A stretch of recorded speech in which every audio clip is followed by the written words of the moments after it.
Assalamualaikum warahmatullahi wabarakatuh. Perkenalkan, saya Lukman Afif dari Prodi S1 Akuntansi PJJ Universitas Siber Asia. Pada kesempatan kali ini, saya akan memaparkan hasil dari penelitian saya yang lakukan mengenai dampak dari kebijakan pemerintah Indonesia, yaitu terkait kenaikan tarif cukai terhadap kinerja keuangan dua perusahaan yang bergerak di industri tembakau, yaitu PT Gudang Garam Tbk dengan kode saham GGRM dan PT HM Sampurna Tbk, kode saham HMSP. Nah, penelitian ini mencakup periode laporan keuangan tahun 2019 hingga tahun 2023 dan analisis fokus dari penelitian saya ini adalah terkait analisis pengaruh kenaikan tarif cukai terhadap tiga rasio keuangan utama, yaitu return on asset atau ROA, kemudian yang kedua return on equity atau ROE, dan NPM, net profit margin. Nah, mari kita mulai dengan pembahasan mulai dari latar belakang dari penelitian ini.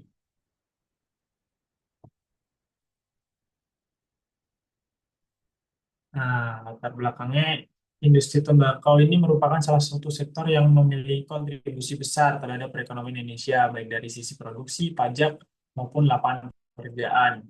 Namun, industri ini juga menghadapi tantangan yang besar terkait dengan kebijakan pemerintah mengenai cukai yang dimaksudkan untuk mengurangi konsumsi rokok dan meningkatkan penerimaan negara. Nah, salah satu kebijakan utama yang diterapkan oleh pemerintah adalah kenaikan tarif cukai yang signifikan. Nah, kebijakan ini memiliki tujuan untuk mengurangi konsumsi rokok serta meningkatkan pendapatan negara dari sektor perpajakan. Nah, dalam penelitian saya ini bertujuan untuk mengevaluasi bagaimana sih kenaikan tarif cukai ini mempengaruhi kinerja keuangan untuk eh, dua emiten besar Indonesia di bidang tembakau, yaitu Gudang Garam dan HM Sampurna. Variabel yang akan dianalisis itu mencakup ROA, ROE, dan NPM. Kemudian untuk data metode dan metodologi, penelitian ini menggunakan data sekunder, yaitu berasal dari laporan tahunan PT Gudang Garam dan HM Sampurna dalam kurun waktu 5 tahun terakhir ini, ya ini 2019 hingga 2024, 2023. Nah, data yang digunakan ini mencakup informasi mengenai laporan keuangan dua perusahaan ini, yaitu ROE, ROA, dan NPM untuk setiap tahunnya.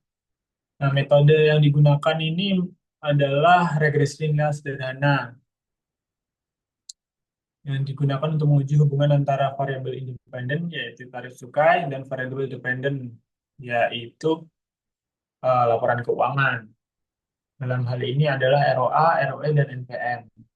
Model regresi ini memungkinkan saya untuk melihat apakah ada sih ada nggak sih hubungan yang signifikan antara perubahan tarif cukai dan penurunan atau peningkatan kinerja keuangan perusahaan. Baik, untuk selanjutnya kita overview mengenai PT Gudang Garam. Nah, perusahaan ini memiliki posisi yang kuat di pasar dengan merek yang sudah sangat dikenal di masyarakat. Namun seperti banyak perusahaan di sektor ini, Garam tidak terlepas dari dampak kebijakan cukai yang diterapkan oleh pemerintah. Berdasarkan data yang kami analisis, Gudang Garam ini mengalami penurunan yang cukup signifikan pada kinerja keuangannya setelah adanya kenaikan tarif cukai yang besar pada tahun 2020. Nah, penurunan ini terlihat jelas pada rasio-rasio keuangan perusahaan, yaitu ROA, ROE, dan NPM yang mencerminkan penurunan profitabilitas perusahaan setelah adanya kebijakan kenaikan cukai pada tahun 2020 tersebut. Nah, ini adalah tabel tren ROA dan ROE untuk PT Gudang Garam. Pada tabel kita dapat melihat tren keuangan PT Gudang Garam ini dari tahun 2019 hingga 2023 yang menunjukkan pada tahun 2019 ini tarif cukai berada pada angka 23,29% dan perusahaan mencatatkan ROE sebesar 13,8% dan ROE sebesar 21,4%. Dan NPM-nya berarti dapat kita hitung yaitu sebesar 9,8%. Namun pada tahun 2020 ketika tarif cukai itu naik 12,5%, kita melihat adanya penurunan yang sangat tajam dari rasio keuangan perusahaan yaitu sebesar ROA sebesar 9,8% dan ROE turun menjadi 13,1% sehingga NPM-nya turun menjadi kisaran 6,7%. Nah, penurunan ini menunjukkan bahwa kebijakan cukai ini memberikan dampak yang signifikan terhadap kemampuan perusahaan dalam menghasilkan keuntungan yang tentu saja dapat berdampak pada kelangsungan operasional ataupun kemungkinan ekspansi perusahaan di masa depan. Selanjutnya untuk HM Sampurna. Sama seperti Gudang Garam, HM Sampurna ini juga terpengaruh oleh kebijakan kenaikan tarif cukai, meskipun perusahaan ini memiliki daya tahan yang lebih kuat jika dibandingkan dengan Gudang Garam tadi. Namun, tetap terlihat dampak yang cukup signifikan terhadap kinerja keuangan mereka. Jadi, perusahaan ini memiliki portofolio produk yang lebih luas, sehingga mampu mengatasi berbagai dampak negatif dari kebijakan cukai. Namun, meskipun demikian, dari hasil penelitian dan Sampurna juga mencatatkan penurunan rasio keuangan utamanya setelah adanya kenaikan tarif cukai. Nah, lebih rinci akan dibahas di slide selanjutnya.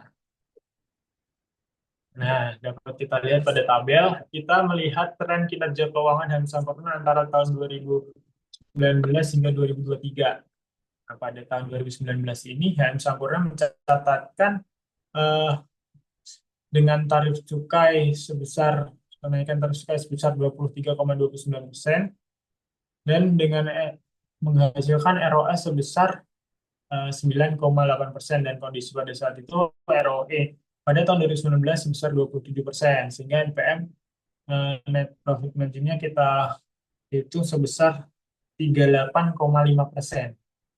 Namun sama halnya dengan PT Gudang Garam tadi, tarif cukai yang lebih tinggi pada tahun 2020 menyebabkan penurunan rasio keuangan seperti yang tertambah pada tabel.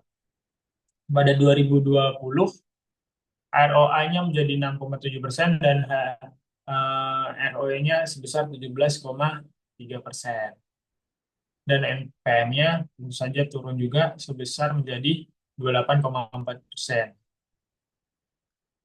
Nah, terdapat perbedaan besar antara kinerja dari GGRM dan HMSP. Nah, hal ini mencerminkan bahwa adanya kemungkinan perbedaan ketahanan dari masing-masing perusahaan terhadap kebijakan cukai, meskipun keduanya sama-sama trennya turun juga untuk kinerja keuangannya. Nah, hasil regresi untuk PT Gudang Garam ini menunjukkan bahwa adanya korelasi negatif yang signifikan antara tarif cukai dengan rasio ROE serta NPM. Nah, pada penelitian P-value yang rendah pada kedua variabel ini menunjukkan bahwa kenaikan tarif cukai ini memiliki dampak langsung yang negatif terhadap profitabilitas gudang garam. Regresi ini menunjukkan bahwa setiap kenaikan 1% pada tarif cukai berhubungan dengan penurunan yang signifikan pada ROE dan net profit margin-nya. Nah, hal ini mengindikasikan bahwa PT Gudang Garam ini sangat sensitif terhadap perubahan dalam tarif cukai yang bisa mempengaruhi profitabilitas dan daya saing perusahaan di pasar.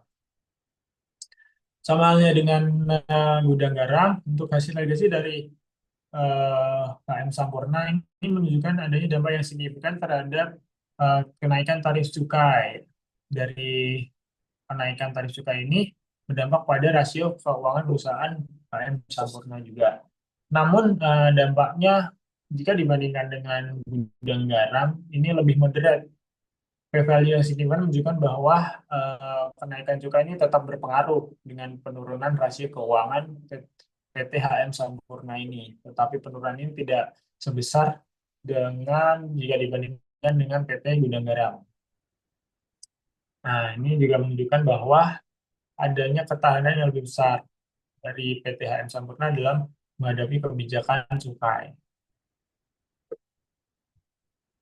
Selanjutnya, perbandingan kinerja antara PT Gudang Garam dan HM Sampurna.